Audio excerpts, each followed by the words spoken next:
السلام عليكم ورحمة الله. هلا حبايبي، اليوم بنجرب معاكم خليط الكوكيز بزبدة الفول السوداني. طبعا صراحة أول ما شفته في السوبر ماركت قلت لازم أجربه، لأنه أنا أحب البينت بتر، فقلت لازم إن شاء الله نجيبه نجربه معاكم. الجميل فيه انه 3 خطوات.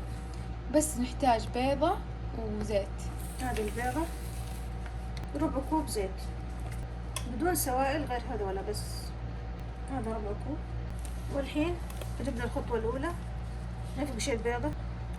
الحين بنضيف الزيت ونخفقهم مع بعض، دي يتكون عندنا مزيج سائل.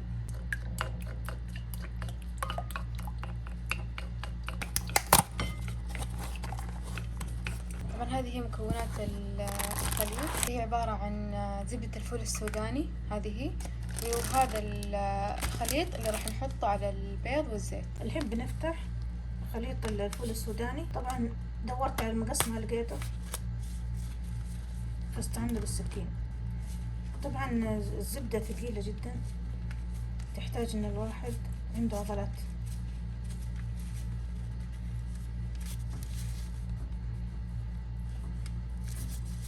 الحين لازم تمزج مع الخليط اللي سويناه مسبقا، عبارة عن زيت وبيضة، لين تتجانس معاهم. تحبين بالخلاط، تحبين بإيدك، بخفاقة، اللي تبين. نجرب الخفاقة معاه. بسم الله. طبعا الخفاقة أحسن من الملعقة، صار أكثر في الخليط. الحين نضيف ونستخدم الملعقة. طبعا الحين ينتهي دور الخليط، نضيف الخليط بالتدريج، ويقولون إذا احتاج ملعقتين ماء نضيف. فتحنا الخليط، نبي نحط بالتدريج، وأنا حاسة إنه محتاج ماء، محتاج لأن الجو حار ما في رطوبة.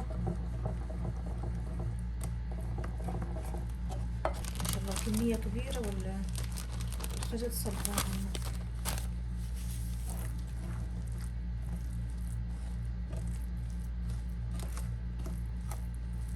أتوقع في هذه المرحلة يحتاج نضيف موية ولا؟ نعم، نحط هنا ملعقتين ماء.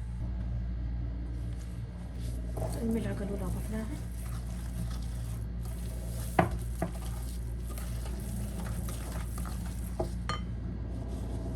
وهذه الثانية.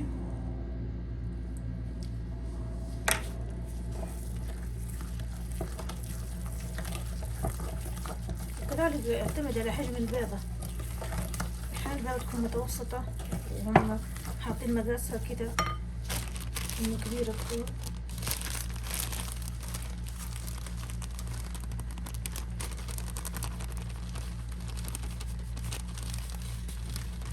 نبي نغامر ونحطه كله. أحس ممكن راح نحتاج أكثر من ملعقتين موية. نشوف، نوقف ونعلمكم كم احتاجنا موية. تقريبا أضفنا 4 ملاعق ماء، طبعا على حسب العجينة، أحيانا يمكن تكون القياسات تختلف. وأضفنا نص ملعقة صغيرة، ملعقة شاي من الزيت عشان تساعدنا في العجن. الحين بنرصهم، ناخذهم ونكورهم عادي، لأنها مو مثل الكوكيز العادي.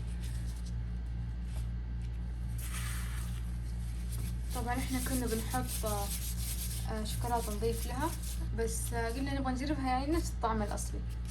فأنت إذا حابين مثلا نضيف عليها إضافات أحس ممكن. على حسب الذوق، إيه. اللي يحب مكسرات اللي يحب. طبعا باعد بيناتهم عشان إذا قامت تفرش. الحين بندخل الفرن. مكتوب كم مدة الخبز؟ مدة الخبز هنا مكتوب من 9 إلى 11 دقيقة. راح نشوف كم ياخذ معانا ونقول لكم. طبعا هذا الجزء اللي بقى راح نجرب نضيف عليه شوكولاتة. طبعا يمديكم انتم تضيفون أي إضافة تبغونها. طبعا هذه هي شكلها بعد ما كورناها صراحة. لسناها. ايوه، خلينا شكلها زي كذا. ايه، عشان تطلع شكلها مرتب. انا الصراحة من الآن احس اللي بالشوكولاتة تعجبني أكثر، بس بنجرب الثنتين ونقول لكم رأينا إن شاء الله. طبعا هذا حبايبي بعد ما أخذ في الفرن تقريبا 13 دقيقة. طبعا هذا اللي بدون إضافات، هذا أضفنا له بس شوكولاتة. والحين بندوقهم ونقول رأينا.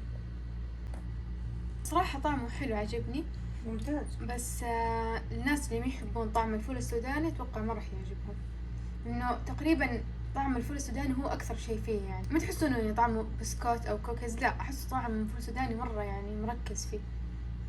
فالناس اللي يحبون طعم الفول السوداني مرة راح يعجبهم، مرة أنصحكم فيه. وهذا الثاني اللي سويناه بالشوكولاتة شيبس، الحين بنذوقه هو اللي نفسه. بالشوكليت شيبس، هو نفس العجينة، بس اللهم يعني في هذه الشوكولاتة، فراح نذوقه ونقول لكم شوف رأينا. الفرق. للأمانة اللي بالشوكليت شيبس مرة عجبني أكثر مرة من اللي بالفول السوداني العادي، فلكم الاختيار. احنا جربناه بالاثنين.